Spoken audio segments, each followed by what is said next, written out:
சரி, ஆளுகின்ற முதலமைச்சராக இருந்தாலும் சரி, யாரு காசு கொடுத்து பிரியாணி கொடுத்து கூட்டம் கூட்டினா கூட கடைசியாக அவர் பேசும்பொழுது முன்னாடி இருந்து பாதிக்கு மேற்பட்ட ஜனம் யாருமே இல்லாம வெறும் சேரை பார்த்து தான் பேசிட்டு இருக்காங்க.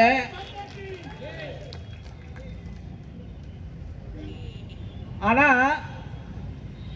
நிறைவு பேச்சாளர் நீங்க குன்றத்தூர்ல இருந்து வந்திருக்கீங்க, உத்தரமேரூர்ல இருந்து வந்திருக்கீங்க, எனக்கு தெரியும். நிறைவு பேச்சாளர் பெரிய ஸ்டார் பேச்சாளரா இல்லைன்னா கூட பட்ஜெட் விளக்கத்துக்காக ஒரு பேச்சாளர் வந்திருக்காரு. நிச்சயமாக நாம இருந்து கேட்கணும்னு கடைசி நிமிஷம் வரை, கடைசி வரையில ஒரு ஆள் கூட எந்திரிச்சு போகாத, இதுதான் பாரதிய ஜனதா கட்சி வித்தியாசமான அரசியல் இயக்கம் என்பதற்கான ஒரு அடிப்படை காரணம். இங்க இருக்கிறவங்க யாரும் கூட்டி வந்த கூட்டம் இல்ல, தானாக கூடி வந்த கூட்டம், தானாக வந்த கூட்டம். பாரதிய ஜனதா கட்சியினுடைய சகோதர சகோதரிகள், காரியகர்த்தர்கள். இந்த பட்ஜெட் விளக்க கூட்டத்தில் அவர்தான் சிறப்பு விருந்தினர் தெரியாத, அதை விட அதிகமாக ரொம்ப உணர்ச்சி வசப்பட்டு வழக்கமாகவே ஃபயர் பிராண்ட் ஸ்பீக்கர்னு சொன்னா அது காஞ்சி மாவட்டத்தில் ஏற்கனவே ஜெகதீசன் பேர் எடுத்த ஜெகதீசன் போராட்ட குணம் உள்ளவர், பல முறை சிறை பறவையாக மக்கள் பிரச்சனைக்காக சிறைக்கு போனவர், மக்கள் பிரச்சனைக்காக சிறைக்கு போனவர் தம்பி ஜெகதீசன். ஒவ்வொரு முறை வரும்போது பொறுப்பு இருக்கிறதோ பொறுப்பு இல்லையோ வாஞ்சையோடு வந்து நம்ம எல்லாம் வந்து கட்சியினுடைய தலைவர், கட்சியினுடைய காரியகர்த்தர் என்ற முறையில் ஒவ்வொரு முறையும் எந்த எதிர்பார்ப்பும் இல்லாமல் ஒருவர் வேலை செய்து கொண்டால் அவருக்கு உயர்ந்த பொறுப்பு நிச்சயம் கிடைக்கும் என்பதற்கு உதாரணமாக இருக்கிறவர் தம்பி ஜெகதீசன். அவருக்கு எனது மனமார்ந்த வாழ்த்துக்களை தெரிவித்துக் கொள்கிறேன். இந்த கூட்டத்தை உண்மையிலேயே தொகுத்து வழங்குறாங்க இல்லையா, 33 விழுக்காடுன்னு சொன்னாங்க. 33 விழுக்காடு இல்லை, அதற்கு மேல 50 விழுக்காடு கூட கொடுக்க முடியும். அந்த அளவுக்கு இந்த தனலட்சுமி காஞ்சியில 2 மண்டல் தான் இருக்கா. ஒரு மண்டலுடைய தலைவராக மிகச்சிறப்பாக பணியாற்றிக் கொண்டிருக்கிற அன்பு சகோதரி தனலட்சுமி அவர்களே, மண்டல் தலைவர். எனக்கு முன்னாடி ரொம்ப அழகா புள்ளிவரத்தோட ரொம்ப நிதானமாக கருத்தோட பேசிய எங்களுடைய மாநில செயலாளர் டாக்டர் ஆனந்த பிரியா அவர்களே, இதுக்கு முன்னாடி எங்க பக்கத்தில் இன்னொரு டாக்டர் இருக்காரு, என்னுடைய நண்பர், நீண்ட நாள் நண்பர் கணேஷ் அவர்களே, இந்த வரவேற்பரை ஆற்றி அமைந்திருக்கிற கூரம் விஸ்வநாதன் அவர்களே, மாவட்டத்தினுடைய பொதுக்குழு உறுப்பினர் ஓம் சக்தி பெருமாள் அவர்களே, இன்னொரு பொதுக்குழு உறுப்பினர் திருமதி பிரேமா அவர்களே, ஒன்றிய கவுன்சிலர் திரு வி நாகலிங்கம் அவர்களே, திருமதி விஜிதா அருண் பாண்டியன் காஞ்சி மாமன்ற உறுப்பினர் அவர்களே, முன்னாள் மாவட்ட தலைவர் செந்தில்குமார், மாவட்ட துணைத் தலைவர்கள் செந்தில்குமார், எல்லம்மாள், சோழனூர் ஏழுமலை, திரு மாலதி, ஜாம்போடை எம்.கே. சங்கர், திரு வெங்கட், திரு பிரபுராஜ், திருமதி ஆர் ராஜ்குமார், ராஜ்குமாரி, முன்னாள் பொதுச் செயலாளர்கள் திரு வாசன், திரு ருத்ரகுமார், திரு ஓம் சக்தி செல்வமணி, திரு வி பார்த்தசாரதி உள்ளிட்ட மேடையில் இருக்கிற மண்டல் தலைவர்களே, முன்னாள் மண்டல் தலைவர்களே, முன்னாள் மாவட்ட பொறுப்பாளர்களே, குறிப்பாக பாரதிய ஜனதா கட்சியினுடைய எந்த எதிர்பார்ப்பும் இல்லாமல் நாட்டு நலனே ஒன்று என்று பணியாற்றி கொண்டிருக்கிற பாரதிய ஜனதா கட்சியினுடைய தாமரை சொந்தங்களே, வியாபாரிகளே, பொதுமக்களே, காவல்துறை நண்பர்களே, பத்திரிகையாளர்களே, உங்கள் அனைவருக்கும் மாலை வணக்கம். இது பட்ஜெட் விளக்க பொதுக்கூட்டம், மத்திய அரசினுடைய பட்ஜெட் விளக்கம். நான் ஒரு 10 நிமிஷம் பட்ஜெட்டை பத்தி சொல்றேன். இங்க நிறைய சகோதரிகள் வந்திருக்கீங்க, தாய்மார்கள் வந்திருக்கீங்க. ஒரு சில உண்மைகளை தெரிஞ்சுக்கிட்டு போங்க. அதன் மூலமாக நீங்க உங்களுக்கு பக்கத்தில் இருக்கவங்க கிட்ட இந்த பட்ஜெட்டை பத்தி என்ன நான் புரிஞ்சுக்கிட்டேன்றதை நான் உங்களுக்கு சொல்றேன், நீங்க அதை மற்றவங்களுக்கு சொல்லுங்க. நம்ம தமிழகத்தில் ஒரு சினிமா பாட்டு இருக்கு, சேர்த்த பணத்தை சிக்கனமா செலவு பண்ண பக்குவமா அம்மா கையில கொடுத்து போடு செல்லக்கண்ணு, அவங்க 600 ஆக்குவாங்க செல்லக்கண்ணு சொல்லி. பாரத பிரதமர் நரேந்திர மோடி அவர்கள் தான் ஒரு நிதி அமைச்சராக தமிழகத்தை சேர்ந்த, மதுரையை சேர்ந்த வீர பெண்மணி நிர்மலா சீதாராமன் அவர்களை இந்த பொறுப்புக்கு தேர்ந்தெடுத்து தொடர்ந்து 8 ஆண்டுகள் ஒரு மகளிர் இந்த ஒரு கடினமான பணி. எப்படி கடினமான பணின்னு சொன்னா, நம்ம பாரதத்தினுடைய இந்தியாவினுடைய பட்ஜெட் ஒரு வருஷத்துக்கு 50 லட்சம் கோடி. 1 கோடி 2 கோடி இல்ல, 50 லட்சம் கோடி. அவ்வளவு பணத்தை நிர்வாகம் பண்றதுக்கு தமிழகத்தை சேர்ந்த ஒரு வீரப்பெண்மணிக்கு பொறுப்பு கொடுத்திருக்கிறார் சொன்னால் பாரத பிரதமர் நரேந்திர மோடி அவர்களுக்கு கோடான கோடி நன்றிகளை தமிழக மக்கள் சார்பிலே உரித்தாக்குகிறோம். 11 ஆண்டு காலம் இந்த நாட்டிலே பாரத பிரதமராக நரேந்திர தாமோதர தாஸ் மோடி, ஏழை தாயினுடைய மகன், ஒரு நயா பைசா கூட ஊழல் குற்றச்சாட்டை இதுவரை எந்த எதிர்க்கட்சியாலும் சொல்ல முடியாத நேர்மையான உத்தம தலைவருடைய ஆட்சி இன்னைக்கு நடந்து கொண்டு இருக்கிறது.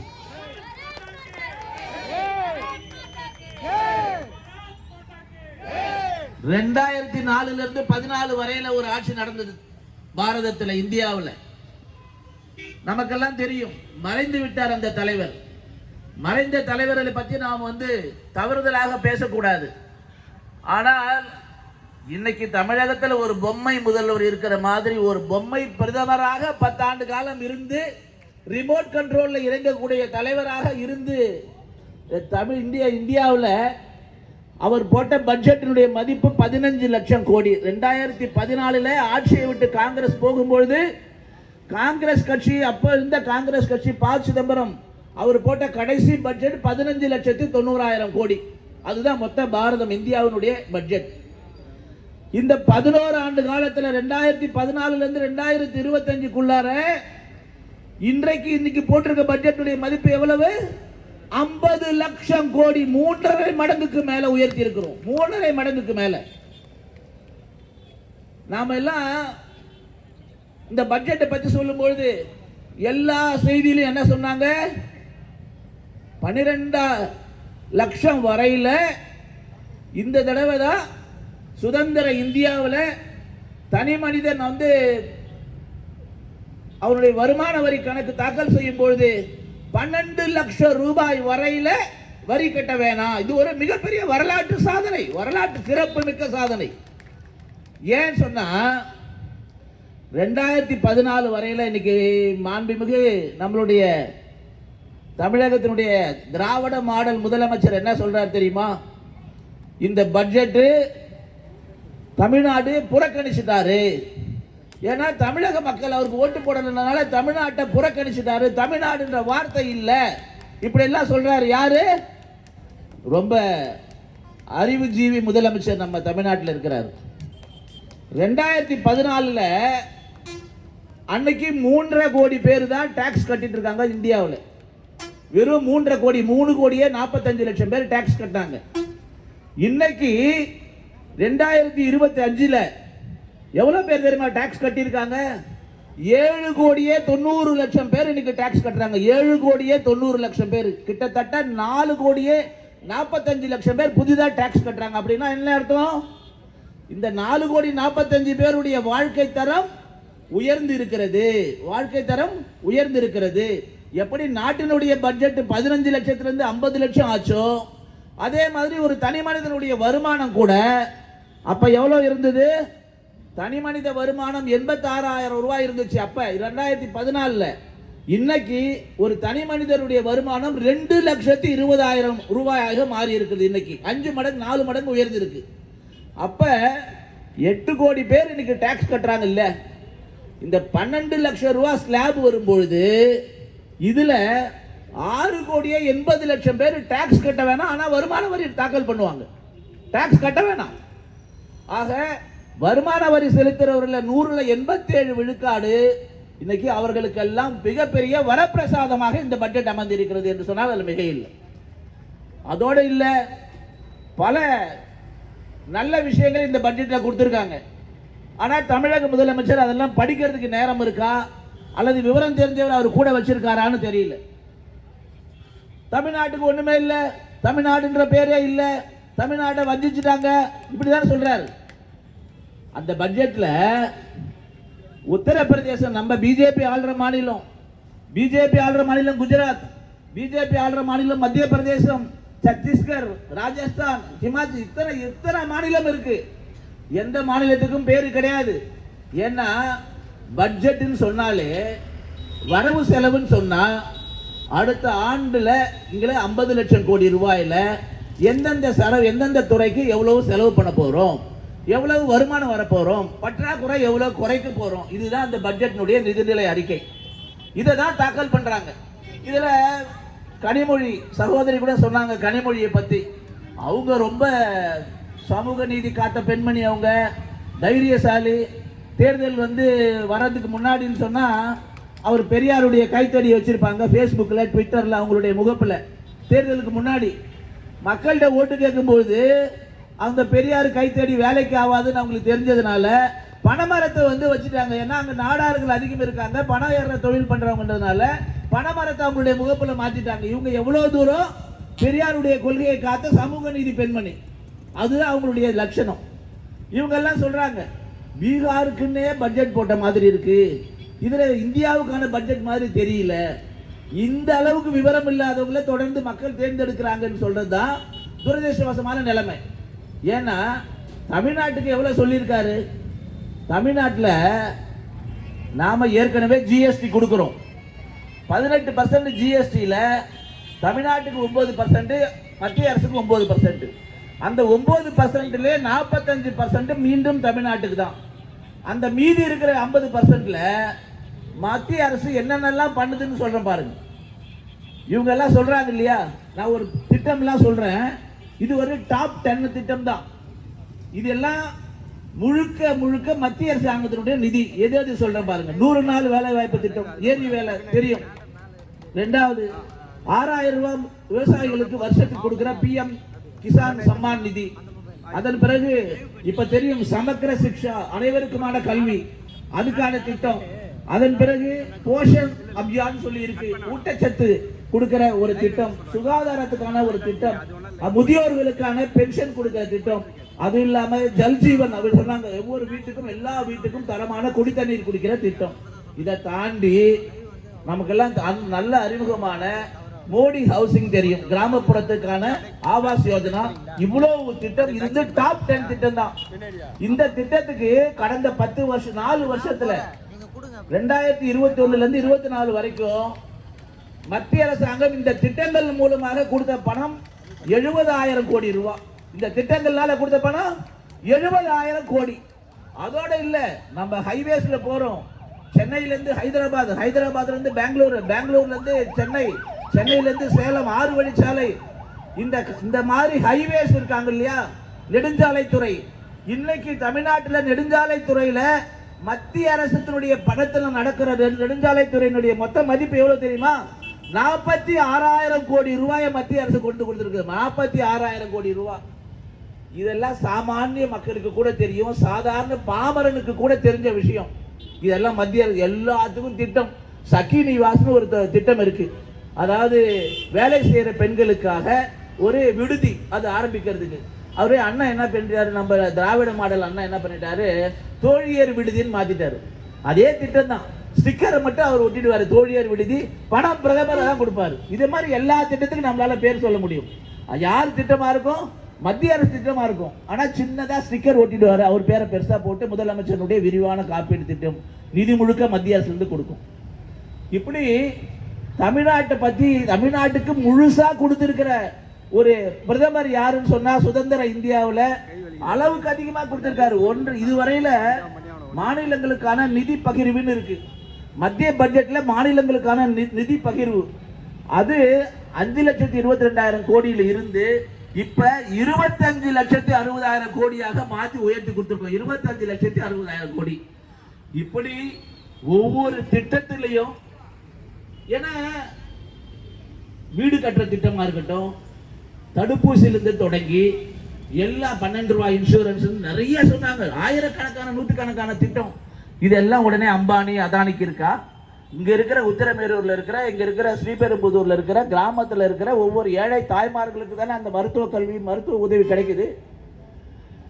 ஆனா தமிழ்நாடு முதலமைச்சர் அவர் எழுதி கொடுக்கறதை கூட படிப்பாரான்னு தெரியல. எழுதி துண்டு சீட்ல இருக்கிறத கூட படிப்பாரா, அல்லது துண்டு சீட்ல இருக்கிறத கூட தப்பா படிப்பாரான்னு உங்களை பார்வைக்கே விட்டுறேன். அந்த அளவுக்கு ஒரு திராவிட மாடல் முதலமைச்சர். இப்போ திடீர்னு அவர் வந்து என்ன சொல்றாரு, எல்லாரும் என்னை வந்து அப்பான்னு கூப்பிட ஆரம்பிச்சிட்டாங்க. எனக்கு வந்து இந்த கவுண்டமணி ஒரு படத்தில் செந்தில் சொல்லுவார்ல, ஆனால் நாதஸ் தெரிஞ்சுட்டானா என்னன்னு சொல்லுவேன். யாரா சொன்னான்? நாதஸ் தான் சொன்னான் அப்படின்னு சொல்லுவார். ஆக இவர் வந்து ஆமாம், இது என்ன அவர் சொல்கிறாரு, டோப்பான்னு கூப்பிட்டதை இவர் அப்பான்னு புரிஞ்சுக்கிட்டாரு போல இருக்கு அப்படின்னு. இன்னைக்கு அவர் தமிழ்நாட்டில் 2 பேருக்கு இப்போ போட்டி நடக்குது இந்த விஷயத்தில். இந்த மேக்கப் போட்டுக்கிட்டு ஒரு இந்த சரவணா ஸ்டோர்ஸ் அண்ணாச்சிக்கும் நம்ம தமிழ்நாடு முதலமைச்சருக்கு தான் யார் நல்ல விக்கி வச்சுக்கிறாங்க, யார் ரொம்ப அழகாக மேக்கப் போட்டுக்கிட்டு கால் மேலே கால் போட்டுக்கிட்டு என்னை வந்து அப்பான்னு கூப்பிட்றாங்க. ஏங்க 7 வயசு பொண்ணை கூட விடாத கற்பழிச்சிட்டு இருக்கான். அதெல்லாம் உன் காதில் அப்பா அப்பான்னு கதறதே, அதெல்லாம் உன் காதில் கேட்கலையா முதலமைச்சர் அவர்களே? பெருமையா அப்பான்னு சொல்றாங்க. எப்படி சொல்ல முடியும் அப்பான்னு? 75 வயசு தலைவர் போய் அப்பான்னு எப்படி சொல்ல முடியும்? தாத்தான்னு வேணா சொல்லலாம். என்னதான் மேக்கப் போட்டாலும் தாத்தா தாத்தா தானே. என்ன ஒரு கேவலமான ஆட்சி தமிழ்நாட்டில். திடீர்னு சமக்கிரக சிக்ஷா அதில் 2400 கோடி. உடனே அதுக்கு ஒரு ஆர்ப்பாட்டம். நாங்கள் வந்து மத்திய அரசு எங்களை புறக்கணிக்குது, 2400 கோடி கொடுக்கல. முதல்ல அதுக்கு என்ன சமக்கிரக சிக்ஷானா என்ன தெரியுமா? இதுக்கு அடுத்தது அதை விட்டுட்டாங்க, திடீர்னு ஆர்ப்பாட்டம் நடத்தினாங்க. இப்போ அதை விட்டுட்டு சமக்கிரக சிக்ஷா விட்டுட்டு மும்மொழி திட்டத்தை நாங்கள் ஏற்றுக்க மாட்டோம் அப்படி ஒரு ஆர்ப்பாட்டம். உடனே 4 மணிக்கு ஆர்ப்பாட்டம். இந்த வடிவேலு படத்தில் நம்ம சுந்தர் சி நண்பர் சுந்தர் சி தான் அதை டைரக்ட் பண்ணாரு. டேய் நீ போவ சென்னைக்கு, நீ கெட்டு அழிஞ்சிருவ, எல்லாம் போய் நடுத்தெருவில் ஒரு தடவை நிப்ப பாரு, அப்ப இந்த பொட்டியை திறந்து பாடுறா உனக்கு கை கொடுக்கலான்னு சொல்லுவாங்க தெரியுமா வடிவேலு கிட்ட. அத மாதிரி எப்பெல்லாம் முடியாத போச்சோ, எப்பெல்லாம் மக்கள் விரோதமான நடவடிக்கைகளை மக்கள் காரி துப்ப ஆரம்பிக்கிறாங்களோ, எப்பெல்லாம் மக்கள் கிட்ட தோல்வி அடையுதோ, அப்ப இந்த 2 விஷயத்தை எடுத்துக்குவாங்க. ஒன்று ஹிந்து எதிர்ப்பு, இன்னொன்று ஹிந்தி எதிர்ப்பு, 2த்தையும் எடுத்துப்பாங்க. இதுதான் வந்து திராவிட மாடல். இதுதான் திராவிட மாடல் முதலமைச்சர். ஏங்க 2400 கோடி ரூபா அவர் எதுக்காக சொன்னாரு? நீங்க அனைவருக்கும் அந்த கல்வி, அந்த அனைவருக்குமான கல்வி திட்டத்துக்கு 2400 கோடி ரூபாய் உள்கட்டமைப்பு வசதிக்காகவும் 3வது ஒரு மொழி கற்றுக் கொடுக்கறதுக்கான ஆசிரியர்கள் நியமனத்துக்காக தான் இந்த திட்டம். ஆனா இந்த திட்டம் கொடுக்காதனால மாணவருடைய கல்வி பாதிக்கப்படுதான். யார் சொல்றது? திராவிட மாடல் சொல்றாரு. ஏங்க இந்த திட்டத்தில் வர வேண்டிய பணம் 2400 கோடி தான். இதே கல்விக்காக நான் ஏற்கனவே படிச்ச மாதிரி 30,000 கோடி ரூபாய்க்கு மேல இந்த 3 வருஷத்துல கொடுத்திருக்காங்க. ஆனா இவரு 3,45,000 கோடி ரூபாய் இது வரைக்கும் கடன் வாங்கியிருக்காரு. இந்த 4 வருஷத்துல திராவிட மாடல் முதலமைச்சர் எதுல நம்பர் 1 மாநிலம் ஆகியிருக்காரு? 3,45,000 கோடி ரூபாய் கடன் வாங்கி ஏற்கனவே 4 லட்சம் கடனா இருந்த மாநிலத்தை 7.5 லட்சம் கடனாக மாத்தின பெருமை தான் முத்துவேலர் கருணாநிதி ஸ்டாலினுக்கு சேரும். 7.5 கொண்டு வந்தார். 7.5 லட்சம் ரூபாய் கடன் வாங்கி 7.5 லட்சம் ரூபாய் கடன் வாங்குறவருக்கு 2,400 கோடி ரூபாய் ஒரு பெரிய விஷயமா? யானை வாங்குறவனுக்கு அங்குசம் வாங்குற மாதிரி. இவர் சொல்றாரு இந்த திட்டத்தினால மாணவர்களுடைய கல்விக்காக நீ எங்கேயாவது பாடுபட்டிருக்கியா, கஷ்டப்பட்டிருக்கியா? நேற்றுக்கு கூட அன்பில் மகேஷ் பொய்யாமொழி உங்களுடைய கல்வி அமைச்சருடைய சொந்த ஊர் ராமநாதபுரம் மாவட்டத்தில் பக்கத்தில் ஒரு கிராமத்தில் 2 வருஷமா கூரை இல்லாம மரத்தடியில வச்சுட்டு கல்விக்கூடம் நடத்திட்டு இருக்கியே. இதுதான் திராவிட மாடல் அரசாங்கமா? இதுதான் திராவிட மாடல் ஆட்சியா? மக்களை வந்து மரத்தடியில கீழே சொல்லி கொடுக்குற, இதுல வந்து லட்சணம் பேசுற மாணவருடைய கல்வியை மத்திய அரசாங்கம் வந்து வஞ்சிக்குது இந்த 2,400 கோடிக்கு. அதை இன்னொரு ஆரம்பிச்சுட்டாரு புதுசா. நாங்க வந்து மும்மொழி கொள்கை என்னைக்குமே ஏத்துக்க மாட்டோம். சரி, ஏத்துக்க வேண்டாம். ஏன் உங்க மகள் சன்ஷைன் ஸ்கூல் நடத்துறாங்களே, அந்த ஸ்கூல்ல தமிழ்ல பேசினாலே அபராதம் உண்டு. ஒரு வார்த்தை தமிழ்ல தெரியாம பேசிட்டா கூட அபராதம் உண்டு. அங்க போய் உங்களுடைய போராட்டத்தை நடத்த வேண்டியது தானே. நாங்க எங்களுடைய தலைமையில 1ஆம் தேதி ஆர்ப்பாட்டம் மட்டும் இல்ல, ஒவ்வொரு தனிநபர்களை சந்திச்சு நாங்க கையெழுத்து இயக்கம் நடத்த போறோம். தமிழ்நாட்டில் படிக்கிற அரசாங்கம் பள்ளிக்கூடத்தில் படிக்கிற 52 லட்சம் மாணவர்களுக்கும் அவருடைய பெற்றோர்களிடம் போயிட்டு உங்க குழந்தை தமிழும் ஆங்கிலமும் அது இல்லாம 3வது ஒரு மொழி நீங்க எந்த மொழி விரும்புறீங்களோ அந்த மொழியை கற்றுப்பதற்கு உங்களுக்கு விருப்பம் இருக்கிறதா இல்லையா என்பதை 52 லட்சம் பேரை நேரடியாக சந்திக்க போறோம். பாரதிய ஜனதா கட்சியுடைய தொண்டை எல்லாரும் 1ஆம் தேதியிலிருந்து. அப்ப தெரியும் யாருடைய மக்களுடைய விருப்பம் என்ன. ஏன்னா அவங்க குழந்தைங்க எல்லாமே இந்த ஆர் ஆசான்னு ஒருத்தர் இருக்காரு, ரொம்ப பேசுவார். அவர்கிட்ட ஒரு பொண்ணு கேள்வி கேட்குது, ஸ்கூல் படிக்கிற மாணவி. எங்களுக்கு வந்து ஹிந்தி வேணாம் சொல்றீங்கல்ல, சரி நாங்கள் ஏற்றுக்கிறோம். இந்த மேடையில் இருக்கிற திமுகவினுடைய முக்கிய பிரமுகர்களுடைய உங்க குழந்தைகள் எல்லாம் எந்த ஸ்கூல்ல படிக்கிறாங்கன்னு சொல்ல முடியுமான்னு கேட்டது அந்த குழந்தை. உடனே அந்த ராஜா நல்ல கேள்வி நல்ல கேள்வி நல்ல கேள்வி நல்ல கேள்வி நல்ல கேள்வி நல்ல கேள்வின்றானே தவிர அந்த கேள்விக்கு கடைசி வரைக்கும் பதில் சொல்றது துப்பு இல்லை. நல்ல கேள்வியா? நல்ல கேள்விதான் எல்லாரும் தெரியுதேயா. அவங்க கேட்கிற கேள்வி என்ன, உன் குழந்தை எந்த ஸ்கூல்ல படிக்குது, உன் குழந்தை வந்து அமெரிக்காவில் படிக்கலாம், லண்டன்ல படிக்கலாம், அவர் பொண்ணு வந்து லண்டன்ல படிக்குது. விஜய் இப்ப புதுசா ஒருத்தர் கட்சி ஆரம்பிச்சிருக்காரு, குழந்தைகள் பிரிவு எல்லாம் வந்து கட்சியில சேர்த்திருக்காரு. பால்வாடி குழந்தைங்க இன்ஃபான்ட் இந்த நியோனட்டா நடந்துட்டு இருக்கு மெடிக்கல்ல. 1 வயசு கீழே 1 வயசுக்கு மேல எல்கேஜி படிக்கிற பசங்களுக்கு எல்லாம் கட்சி ஆரம்பிச்சிருக்காரு ஒருத்தர். அவரே பால்வாடி பையன் மாதிரி ஒரு கட்சி. அவர் வேற ஜிஎஸ்டி பத்தி ரொம்ப அறிவிச்சு மாதிரி. ஜிஎஸ்டில வந்து பட்ஜெட்ல ஜிஎஸ்டி இல்ல. ஏண்டா பட்ஜெட்னா என்ன, ஜிஎஸ்டினா என்ன? ஜிஎஸ்டில யாரு வந்து அதுல கவுன்சில்ல மெம்பரா இருக்காங்கன்ற அடிப்படை அறிவு புரிதல் கூட இல்லை. ஆனா இவர் ஆட்சி பிடிச்சிட்டு வரான், தனியாவே போய் ஆட்சி பிடிச்சிட்டு வரான். முதல்ல தமிழ்நாடு பிடிப்பார், அப்புறம் கேரளா ஆந்திரா கர்நாடகாவில் கூட பிடிச்சிடுவார் போல. தமிழ்நாடு எவ்வளவு தூரம் கேவலமான போயிடுச்சு, எவ்வளவு தூரம் ஒரு புண்ணிய பூமி, எவ்வளவு விவரமானவங்க, எவ்வளவு படிச்சவங்க, எவ்வளவு பெரிய உத்தம தலைவர்களை கொடுத்த ஒரு பூமி இன்னைக்கு எந்த மாதிரி மோசமான ஒரு தலைவர்கிட்ட கட்சி கிட்ட எல்லாம் ஆட்சியை கொடுத்துட்டு எல்லாம் மும்மொழி கொள்கை எங்க வந்துருச்சு? மும்மொழி கொள்கை யார் திரிச்சாங்க? ஏண்டா காங்கிரஸ் கட்சிக்காரன் தான் எல்லா தீமைக்கும் காரணமா இருந்தான். அது ஜல்லிக்கட்டு போராட்டம் யாரு கொண்டு வந்தான்? ஜல்லிக்கட்டுக்கு தடை காங்கிரஸ்காரன் கொண்டு வந்தான், ஜெயராம் ரமேஷ் கொண்டு வந்தாரு. ஆனா வெக்கமானம் இல்லாம திமுக காரன் அவங்களுடைய கூட்டு வச்சுட்டு நாங்க ஜல்லிக்கட்டுக்கு எதிராக போராட்டம் நடத்தும். ஜல்லிக்கட்டை தடையை நீக்கி மீண்டும் இன்றைக்கு ஜல்லிக்கட்டு நடப்பது என்று சொன்னால் அதற்கு ஒரே தலைவன், உத்தம தலைவன் நரேந்திர தாமோதர தாஸ் மோடி தான் காரணம். ஜல்லிக்கட்டு நாங்க கொண்டு வந்தோம், மீட்டு கொண்டு வந்தோம். இவர் சொல்றாரு மும்மொழி திட்டம், ஜல்லிக்கட்டு இதெல்லாம் வந்து காங்கிரஸ் கால தடை பண்ணது. அப்பெல்லாம் கூட்டணியில் இருந்தாரு. இந்த காங்கிரஸ் கட்சி ஆட்சியில் இருந்தப்ப 2014 வரையில ஹிந்தி கம்பல்சரி, தேசிய கல்விக் கொள்கையில ஹிந்தி கம்பல்சரியாக படிக்கணும், 3வது லாங்குவேஜ், 3வது மொழி. ஆனா இன்னைக்கு பாரத பிரதமர் நரேந்திர மோடி கிட்ட 30ஆம் தேதி மே மாசம் 2019 ஒரு அறிக்கை கொடுக்கிறாரு கஸ்தூரி ரங்கன். அவர் தான் அந்த புதிய கல்விக் கொள்கையை உருவாக்கினார். தமிழகத்தை சேர்ந்தவர், இஸ்ரோவில் இருந்தார். அவர்கிட்ட கொடுக்கும்போது சொல்றாரு முதல்ல கட்டாய தாய்மொழியில தான் கல்வி இருக்கணும், பாடத்திட்டம் முழுக்க தாய்மொழியில் இருக்கணும். அதற்கு அடுத்ததாக ஆங்கிலம் இருக்கணும், 3வது மொழியாக ஹிந்தி இருக்கணும். அதுதான் கஸ்தூரி ரங்கன் அவர்கள் கொடுத்தது. ஏன்னா அது ஏற்கனவே இருக்கு, 68லயும் இருக்கு, 86லயும் இருக்கு. அதே தான் கஸ்தூரி ரங்கன் அவர்கள் 2019 கொடுக்கிறாரு. அப்ப பாரத பிரதமர் மோடி சொல்றாரு நான் குஜராத்தை சேர்ந்தவன், அங்க ஹிந்தி கிடையாது, குஜராத்தி மொழி. நான் ஹிந்தி பேசாத மாநிலத்திலிருந்து வந்திருக்கிறேன். ஹிந்தி பேசாத மாநிலத்தில் இருக்கிற தமிழ்நாட்டை போன்ற ஒவ்வொரு மாநிலத்தில் இருக்கிற அவஸ்தை எனக்கு நேரடியாக தெரியும்.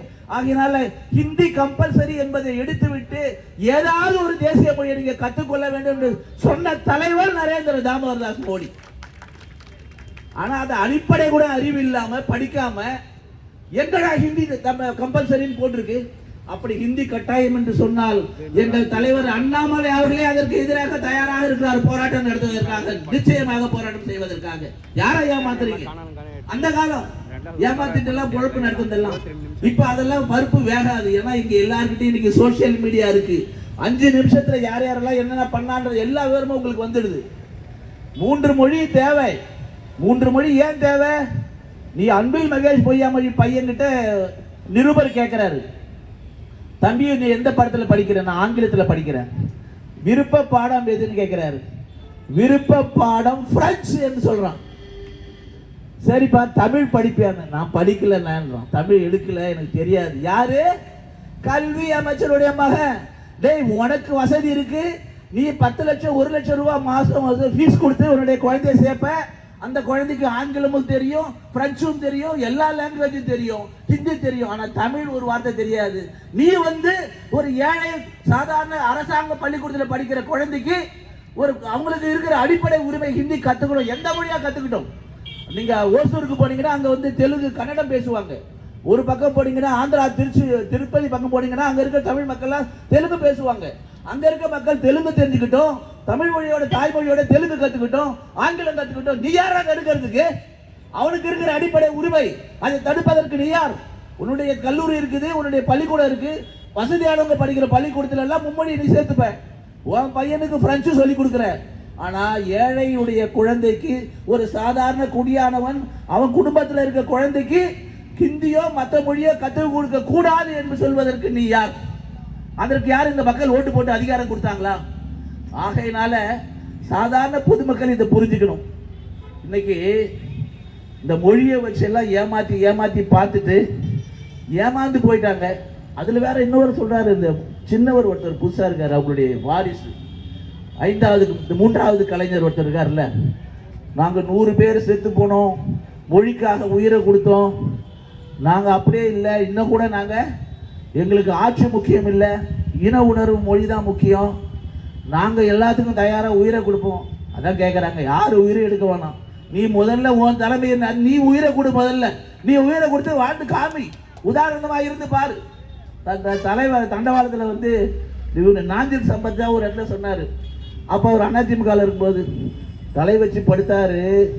அண்ணன் தலை வச்சு படிச்சது 3வது பிளாட்ஃபார்மோ, ட்ரெயின் போனது 4வது பிளாட்ஃபார்ம்னு சொல்லுவாரு. அப்படி இல்லாத பிளாட்ஃபார்ம்ல போய் தலையை வச்சு படுத்தேன், காலை வச்சு படுத்தேன்னு சொல்லி மக்களை ஏமாத்தின பம்மாத்தி வேலைலாம் இனிமேல் நடக்காது. ஏன்னா அவனுடைய உரிமைகளை கேட்டு பெறுவதற்கு அவன் எப்பயுமே தயாராக இருக்கிறான். அவனுடைய உரிமையை பறிப்பதற்கு உனக்கு எந்த உரிமையும் உனக்கு இல்லை என்பதை தெரிஞ்சுக்கிறது மக்கள் தயாரா இருக்கான். கடைசியா ஒரு விஷயம், இன்னைக்கு பாரத பிரதமர் நரேந்திர மோடி அவர்களை பத்தி ஒரு பத்திரிகைக்கார ஒரு கார்ட்டூன் போட்டிருக்கான். அவருடைய கையிலையும் காலிலையும் விலங்கு மாட்டின மாதிரி ட்ரம்ப் அமெரிக்க அதிபர் எதிர்த்தாப்புல உட்கார்ந்து இருக்க மாதிரி ரொம்ப சர்வசாதாரணமா. இதுக்கு முன்னாடி எல்லாம் நிறைய கார்ட்டூன் போட்டார். என்ன விவசாயிகள் ஸ்பூன்ல குத்திட்டு சாப்பிட்ற மாதிரி இப்படி நிறைய கார்ட்டூன் ரொம்ப தரந்தாழ்ந்து போட்டார். 100 ஆண்டு பத்திரிகை, 100 ஆண்டு பெருமெல்லாம் சொன்னார். மற்றவங்க மாதிரி அவர் நினைச்சிட்டு இருந்தார். ஆனால் இது ஆண்மையுள்ள மோடி அரசு 24 மணி நேரத்தில் அந்த பத்திரிகையுடைய வெப்சைட் முடக்கப்பட்டிருக்கும். உடனே நம்மளுடைய முத்துவேலர் கருணாநிதி ஸ்டாலின்ல இருந்து அண்ணன் தொல் திருமாவளவன்ல இருந்து இந்த அர்பன் நக்சல்ஸ் எல்லாம் சேர்ந்துக்கிட்டு பத்திரிகை சுதந்திரம் ஏண்டா, யாரு முதலமைச்சரா வர்றதுக்கு திமுகவுல தகுதி இருக்குன்னு ஒரு கருத்து கணிப்பு போட்டதுக்காக யாரு பெத்த புள்ள 3 பேரை தினகரன் ஆபீஸ்ல உயிரோட வச்சு கொளுத்துனீங்களே, அப்ப பத்திரிகை சுதந்திரம் இல்லையாடா? மானம் கட்டவங்களா இவங்க? ஒரு பாரத பிரதமர், 140 கோடி மக்களுடைய தலைவன், ஒரே ஒரு நயா பைசா ஊழல் குற்றச்சாட்டு இல்லாத ஒரு சொந்தக்காரனை கூட இதுவரைக்கும் 25 வருஷமா தன்னுடைய வீட்டுல வச்சுக்காத ஒரு நேர்மையான தவ புதல்வன் மோடியை பார்த்து எவ்வளவு தூரம் கேவலமான ஒரு கார்ட்டூன் போட முடியும் உன்னால? எங்க 1 மணி நேரம் ரஷ்யாவும் உக்ரைன் நடத்த போற நிறுத்தி 1 மணி நேரம் ஒரே ஒரு போன் கால்ல அந்த போரையே நிறுத்தி 20,000 மாணவர்களை தமிழ்நாட்டுக்கு இந்தியாவுக்கு மீட்டு கொண்டு வந்த தலைவர் எங்க மோடி. 5 பேர் தூக்கு மேடையில் இருந்தாங்க இலங்கையில. 5 பேருடைய ஒரே போன் கால்ல 5 மீனவர்கள் ஒரு நாட்டினுடைய சட்டத்துல தூக்கு மேடைக்கு போனவன அவனுக்கு மீண்டும் உயிரை கொடுத்த மகானுடைய தலைவர் மோடி. அவங்க 5 பேருடைய உயிரை மீட்டு கொடுத்திருக்காரு. ஒரு பாதிரியார் போய் மாட்டிக்கிட்டாரு, அவரை கொண்டு வந்தார். இவர நர்ஸுங்க போய் ஈரான்ல போய் மாட்டிக்கிட்டாங்க, ஆயிரக்கணக்கான செவிலியருங்க, அவங்களெல்லாம் பத்திரமா. இப்படி வெளியுறவுத்துறையினால மிகப்பெரிய சாதனைகளை செய்த உலக தலைவர் மோடியை எவ்வளவு தரந்தாண்டி விமர்சித்து 140 கோடி மக்களையும் அவமானப்படுத்தின விகடன், நீங்கள் மன்னிப்பு கேட்க வேண்டும், இல்லை என்றால் வழக்கை எதிர்கொள்வீர்கள். இதை விட மோசமான நடவடிக்கை விகடன் அவர்களுக்கும் மற்ற அனைத்து மீடியா நண்பர்களுக்கும் நான் எச்சரிக்கையாக தெரிவித்துக் கொள்கிறேன். பாரத பிரதமர் கிழிக்கிற இல்லை, இத்தனை பேர், இத்தனை கோடி மக்கள் தவமிருந்து வந்த மகான், அத்தனை ஏழை மக்களுடைய வாழ்க்கை உயர்த்துவதற்காக இந்த பட்ஜெட்ல எனக்கு ரொம்ப பிடிச்ச விஷயம், ஏழை தாய்மாருங்க 10,000 ரோட்ல கடை வச்சிருப்பாங்க. அந்த கடை வச்சிருந்த தாய்மார்களுக்கு எல்லாம் கந்து வட்டியில போய் 9,000 ரூபாய் காலையில வாங்குவாங்க. பழம், மீன் அல்லது ஏதோ வியாபாரம், பூ வியாபாரம், பழ வியாபாரம், காய்கறி வியாபாரம், ஏதோ ஒன்று. கந்து வட்டி எனக்கெல்லாம் தெரியும்.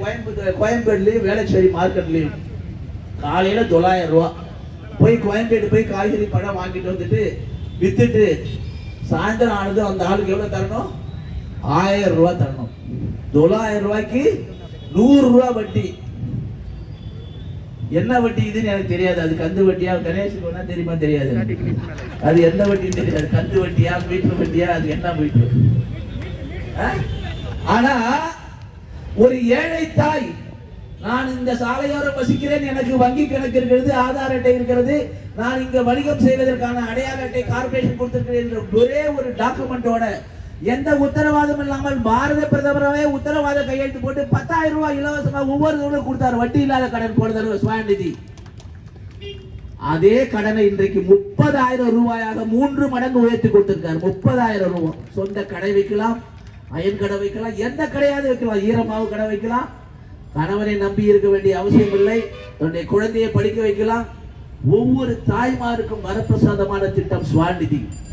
அதே மாதிரி 5 லட்சம் பழங்குடியின பெண்களுக்கு, எஸ்சி எஸ்டி பெண்களுக்கு, பழங்குடியின பெண்களுக்கு, பட்டதாரி பெண்களுக்கு without any collateral, any security, யாருடைய கையெழுத்தும் இல்லாமல் 2 கோடி ரூபாய் 5 லட்சம் மகளிருக்கு கொடுக்க போறோம். 2 கோடி ரூபாய் ஒரு மகளிருக்கு 2 கோடி ரூபாய் கொடுக்கறதுனால ஒரு ரெடிமேட் கார்மெண்ட்ஸ் ஃபேக்டரி ஆரம்பிச்சா கூட 20 மகளிருக்கு அவங்களால வேலை கொடுக்க முடியும். 1 கோடி மகளிருக்கு தொழிலதிபர்களாக உருவாக்குவதற்கான வேலையை பாரத பிரதமர் கொடுத்திருக்காரு. யாரும் போய் தொழில் வேலை செய்யன்னு சொல்லல, நீ ஒரு 20 பேருக்கு வேலை கொடுக்கிற முதலாளியாக தாய்மார்களை மாத்துறாரு. எவ்வளவு ஒரு தொலைநோக்கு திட்டம். இன்னைக்கு தமிழ்நாட்டுல சுகாதாரத்தை பத்தி அமைச்சர் பத்தி சொன்னாங்க. ஆனந்த பிரியா கூட அமைச்சர் மாசு எதெல்லாம் பத்தி கவலை இல்லை. ஆஸ்பத்திரியில டாக்டர் இல்லை, டாக்டர் இருந்தாலும் நோயாளி ஊசி போடுறதுக்கு மருந்து இல்லை, சமயத்தில் செவிலியரே ஊசி போட்டு சாவடிச்சிட்டு இருக்காங்க. இதை கேட்ட ஒரு சினிமாக்காரர் போயிட்டு இதோட நிறுத்திக்கொன்றார். பேட்டை ரவுடி மாதிரி மா சுப்பிரமணியன் எனக்கு ரொம்ப தெரிஞ்ச நண்பர் தான். நேராக இருந்தபொழுது நல்லா தான் செஞ்சாரு. அவருக்கு என்ன நேரமோ என்ன காலமோ என்ன அழுத்தமோ தெரியல, கஞ்சா கருப்பு போய் இதோட நிறுத்திக்கோ இல்லைன்னா வேற மாதிரி ஆயிடும் அப்படின்ட்டு எதுவும் சொல்லக்கூடாது. அரசாங்க ஆஸ்பத்திரி கேவலமா இருக்குன்னு சொன்னாரு, தப்பு. என்ன நடக்குது? ஆட்சியா இது. ஆனா பாரத பிரதமர் சொல்றாரு, ஆரோக்கியம் பாழ்பட்டு போயிருக்கிற தமிழ்நாடு மாதிரி டாஸ்மாக்னாலையும் மது போதையினாலையும் இருக்கிற எல்லா விதமான கெட்ட பழக்கத்தினாலையும் பாழ்பட்டு போன இளைஞர்களுடைய குடும்பம், இளம் விதவைகள், அக்கா கனிமொழி சொன்ன மாதிரி அதிகம் இருக்க மாநிலத்தில் அடிஷ்னலா இப்ப புற்றுநோய் வேற வந்துருக்கு. 10 பேருக்கு 20 பேருக்கு ஒரு ஆளுக்கு புற்றுநோய் சிகிச்சைக்கான தேவைப்படுது. 4வது ஸ்டேஜில் தான் கண்டுபிடிக்க வேண்டியதா இருக்கு. ஆனா அந்த புற்றுநோய்க்கான மருந்தினுடைய விலையில அந்த குடும்பமே நிர்மூலமாக ஆயிடுது. அவனை காப்பாற்றுவதற்காக செலவு செய்து அந்த குடும்பமே வீணா போகுது.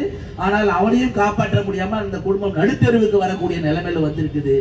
பாரத பிரதமர் மகான் மோடி சொல்றாரு, 300 மாவட்டங்களிலே புற்றுநோய் தடுப்பதற்கான ஆராய்ச்சி மருத்துவமனையும் சிகிச்சை மருத்துவமனையும் ஏற்படுத்த போறேன்னு சொல்றாரு.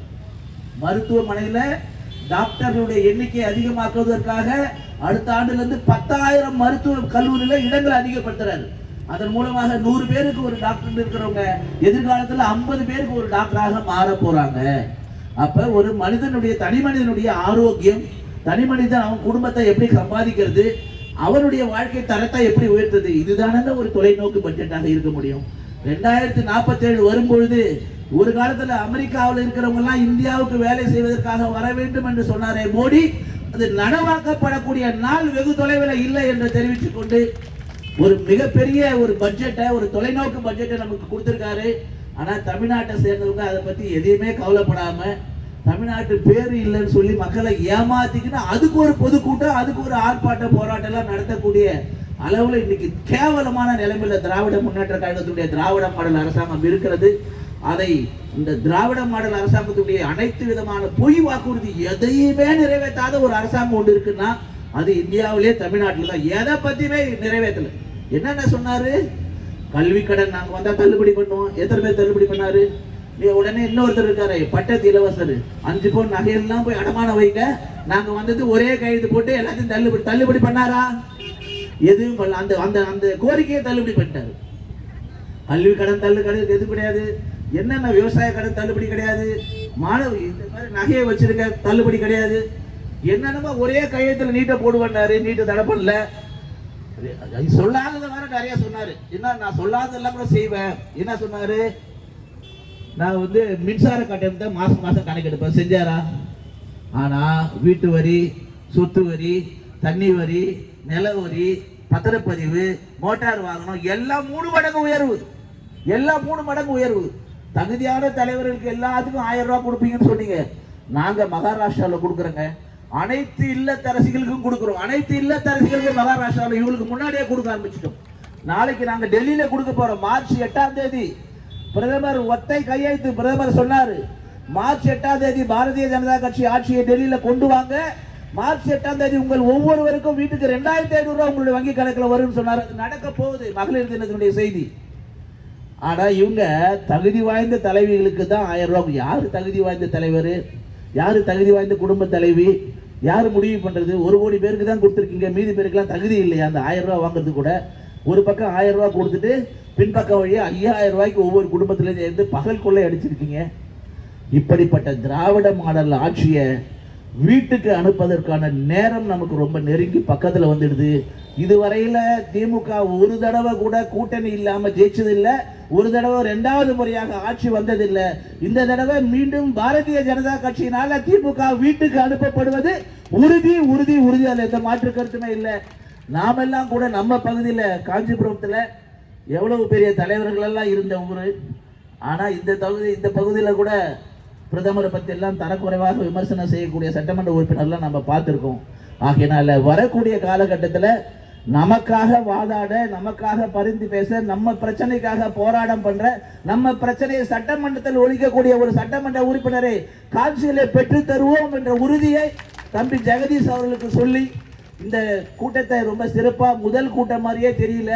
இவ்வளவு தூரம் முடிக்கிற நிறைவு பேச்சாளர் நிறைவு செய்யற வரையில ஒருவர் கூட போகாம இந்த மாதிரி இருக்கிறது மட்டும்தான் பாரதிய ஜனதாவின் விசேஷ குணம் என்று சொல்லி உங்கள் அனைவருக்கும் எனது மனமார்ந்த வாழ்த்துக்களையும் நன்றிகளையும் தெரிவித்துக் கொண்டு விடைபெறுகிறேன். நன்றி, வணக்கம். பாரத் மாதா கி.